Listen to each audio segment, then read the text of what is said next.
Right, just landed, walking up Buchanan Street now, going to the hotel, check in the bags hopefully, then get a few pints in before the game. Seen quite a lot of Scotland fans already, even though it's like 10:30 in the morning. I don't think the rest of the population really realise how big a game this is, but we'll get there. Come on, Scotland.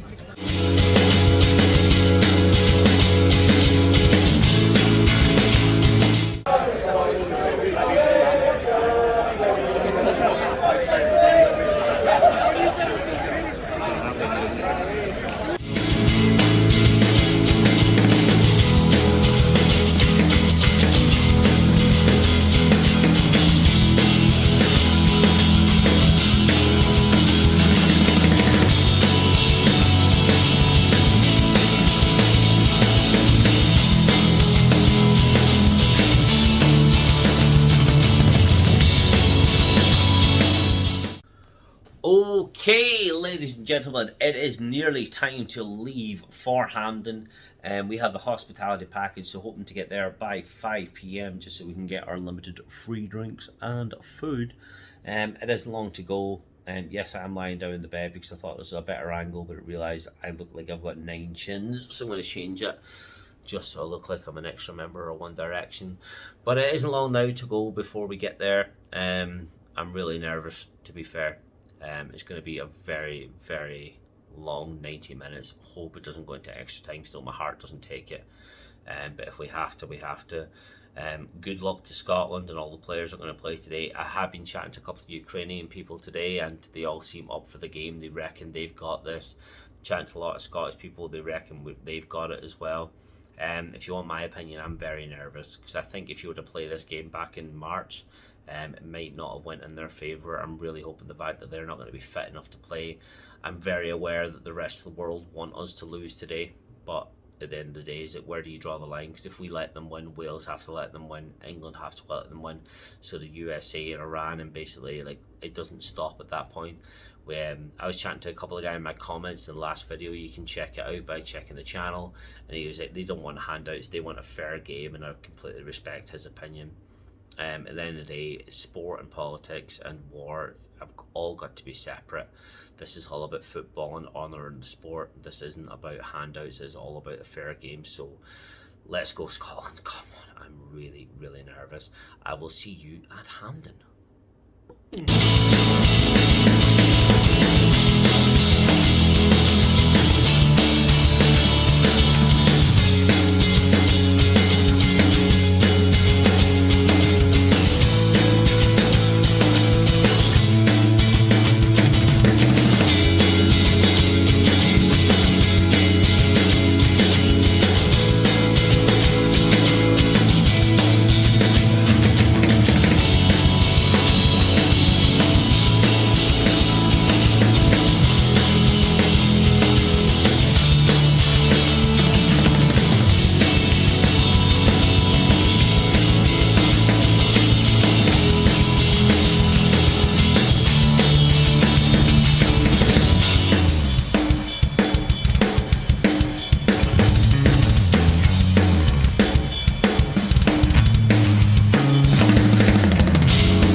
Champagne, we haven't even drank yet.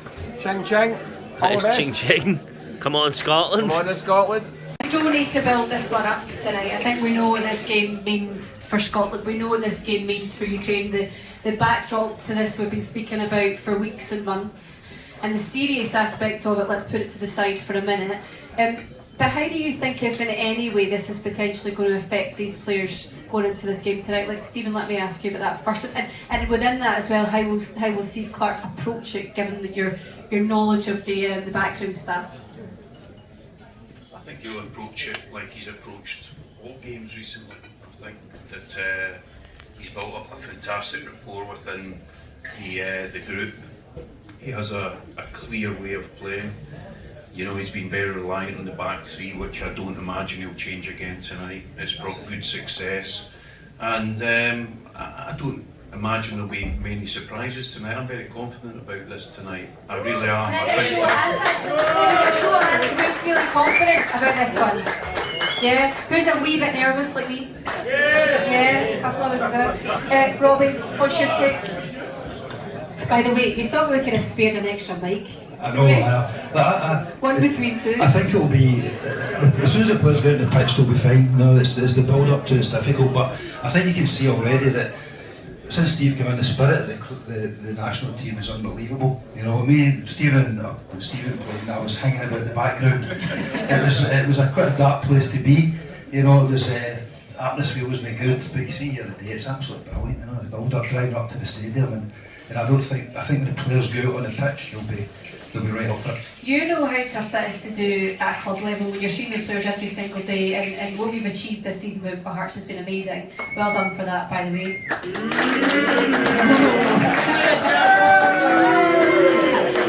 Set you up for that one, then. There's a few jackals in tonight.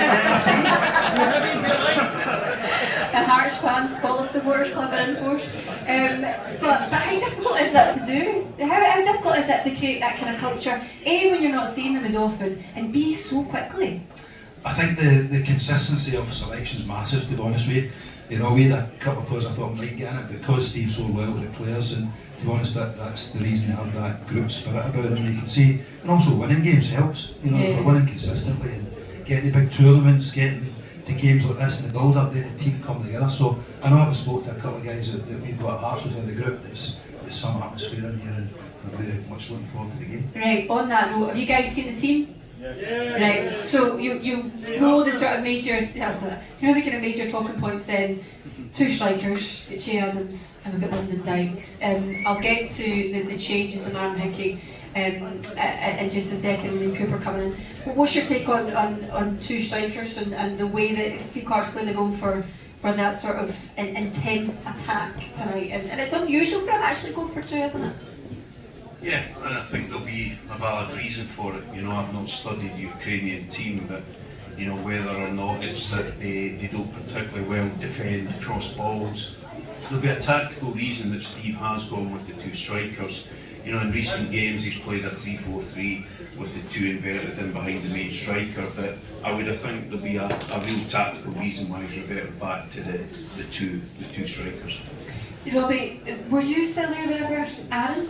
I'm trying to go back through my chronological order of when you were there when Aaron Hickey left. Yeah, I was there for about a month before I left. So give us an insight into him, and of course, John Souttar's obviously on the bench as well. I didn't, to be honest, I didn't see a lot of him, but the month he was there before he went to Bologna, you could tell he was a top player.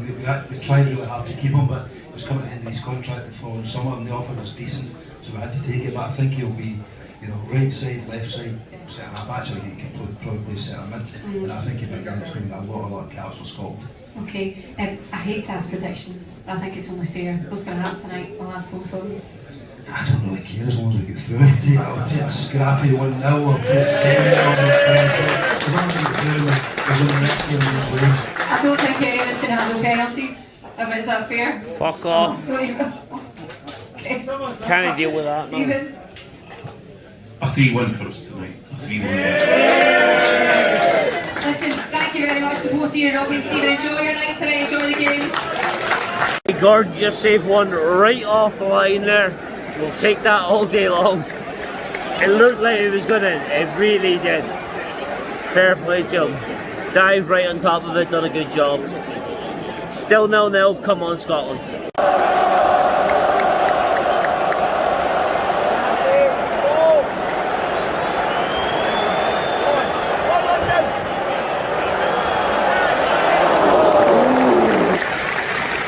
Close enough to shake the bed. We're getting there. Fully deserve it, don't we? We've done absolutely nothing to deserve a lead. We got a dunk.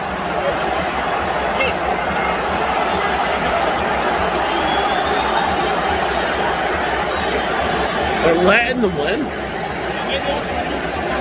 We've got no effort going forward. Nothing. Half time we're 1-0 down. That ref needs his fucking credentials checked, because there's about 4 times that Scotland should have got a free kick and given the other way. I don't know who the fuck he supports in the Eurovision, but like Scotland have not been great, don't get me wrong, but I don't think that they deserve to be ahead. I really don't know what to say right now. Like their ref has really been not on form. I don't know what to do. I'm stunned. The ref has made about 9 wrong calls in the last 20 minutes. I don't want to call bullshit, but biased as fuck, mate.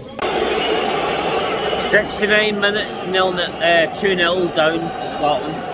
We've definitely put the pressure on, but I don't know what the fuck to do at this point. Where is this effort the first half? Hull went in, but it went in.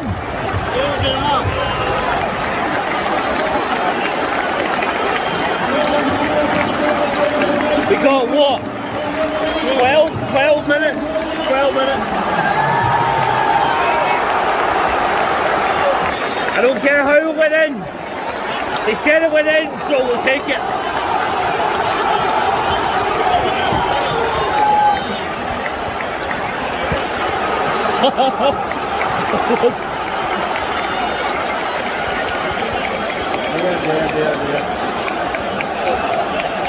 We don't deserve it.